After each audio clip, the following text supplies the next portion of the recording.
Good day everyone! Today we are going to discuss the Module 6, which is when technology and humanities cross. As introduction, money is a great servant but a bad master could also be replaced with the words the internet, social media, device, smartphone, or any number of those things in life that we love and yet hate. Those things we need and yet don't always want, or want but don't always need. That which offer us so very much and yet takes away in equal measure. When it comes to learning to live in a world dominated by technology, we are opening ourselves up to a world of opportunity, connection, experience, and learning at a pace and scale unprecedented. At the same time, we are exposing ourselves to a world potentially dominated by overuse, disconnect, fraud, vile, and inappropriate content, predators, haters, and a depreciation of self-worth. The ever-growing society has made people see technology as some form of necessity. Tracing back its origin, the word technology came from the Greek words techne and logos, which mean art and word, respectively. Taking the two words together, technology means a discourse on art. It first appeared in the 17th century where the concept was only used to talk about the arts, specifically applied arts. However, technology progressed, the concept also started to have a wider range of meaning where art is no longer the only topic included.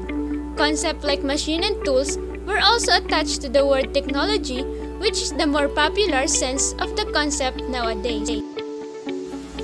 A number of technological devices can be easily found inside the home, the most accessible place to anyone. Having said that, it can also be easily inferred that these technological devices are some of the most popular and most commonly used types of devices across all age groups. The first one is the television, used mainly as a platform for advertisement and information dissemination. It remains to be the most used avenue by different advertisement companies not only in the Philippines but also all over the world. Television also is a good platform for different propagandas and advocacies. It can also be a good way to bond with one's family members. Next one is the mobile phone. It is used primarily for communication and it offers services like texting and calling. In the past, these were the only function of the mobile phone, but as technology progressed, there have been many additional features included in mobile phones. In the present, people use their mobile phones to surf the internet and to take pictures.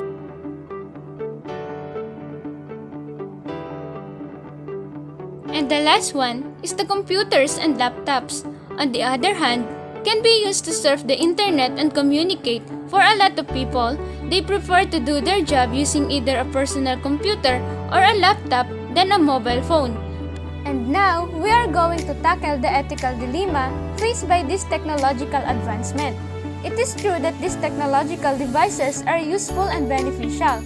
The fact remains that there are several dilemmas faced by these necessities. First, most parents would argue that these devices make their children lazy and unhealthy. This is because of the fact that people who are fixated on this technological advancement start and end their day by using such devices. For example, those who love to watch television shows stays in front of the television for more than 6 hours a day, while those who love to surf the internet or play computers stay on their laptop computers or mobile phones for more than half a day. These people have the tendency to be unaware of the time because they are so engrossed with the use of technological devices. Another dilemma faced by these technological devices is the moral dilemma. People, especially the children who are not capable yet of rationally deciding for themselves what is right or wrong, are freely exposed to different things on television, mobile phones, laptops, or computers. Because of the availability and easy access to the internet, they can just easily search the web and go to the different websites without restrictions. This allows them to see, read, or hear things which are not suitable for their very young age. This makes them very vulnerable to character change and can greatly affect the way they view the world and the things around them. And Also, we are going to tackle about robotics and humanities. Germany was one of the first countries to develop service robot as part of the German Federal Ministry of Education and Research, which was launched on October 1, 2005. Some of the expected work to be performed by Desire are the following. First, clear up the kitchen table. All objects on the top of the kitchen table will be moved to where they belong. Second, fill the dishwasher. The dirty dishes will be sorted correctly in the dishwasher.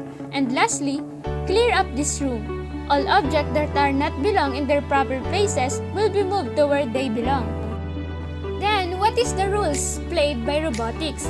Robots play different roles not only in the lives of the people, but also in the society as a whole. They are primarily used to ease the workload of mankind. They were invented to make life more efficient and less stressful. They perform complicated activities which human beings are incapable of doing. On the other hand, they perform the simplest tasks at home so their master can perform the complex one without stressing themselves over the simple task. And lastly, what is ethical dilemma faced by the robotics? One of the dilemmas faced by the robot is safety. Who should be held accountable if someone's safety is compromised by a robot? It is important to know who should be blamed and who should be held responsible if such things happen. Another dilemma is the emotional component. What if robots become sentient? Should they be granted robot rights? Should they have their own set of rights to be upheld, respected, and protected by humans? It is just right for the robots to be given their own set of rights. Should they develop the ability to feel different kinds of emotion?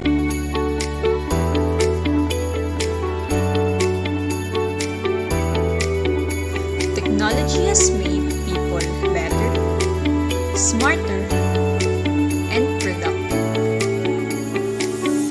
As we discuss technology, we also need to discuss about moral and ethical issues in advanced technology in order to have a better understanding of how humanity works with the existence of technology itself.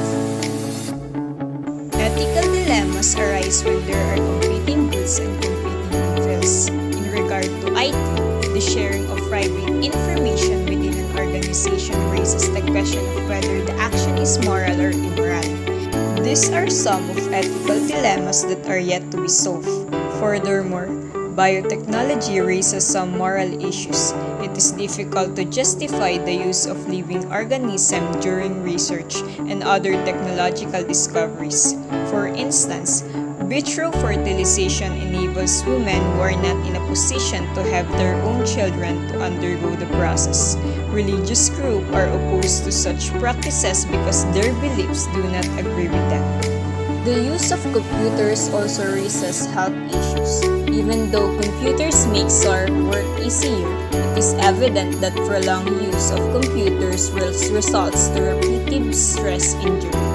In regard to job displacement, machines have enabled companies to cut down their labor force. Many companies use technological tools and knowledge, such as robots and computers, to run their business operation. Some people are forced to take different roles other than their qualification requirements, and others are faced with stress related to work difficulties. There are things like genetic engineering, where people worry that we might one day create superhumans that will outcompete regular humans. The biggest risk to our future is not just technology will take over, but that will become too much like technology.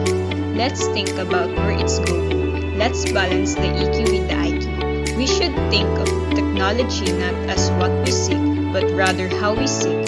It is a tool we should embrace, not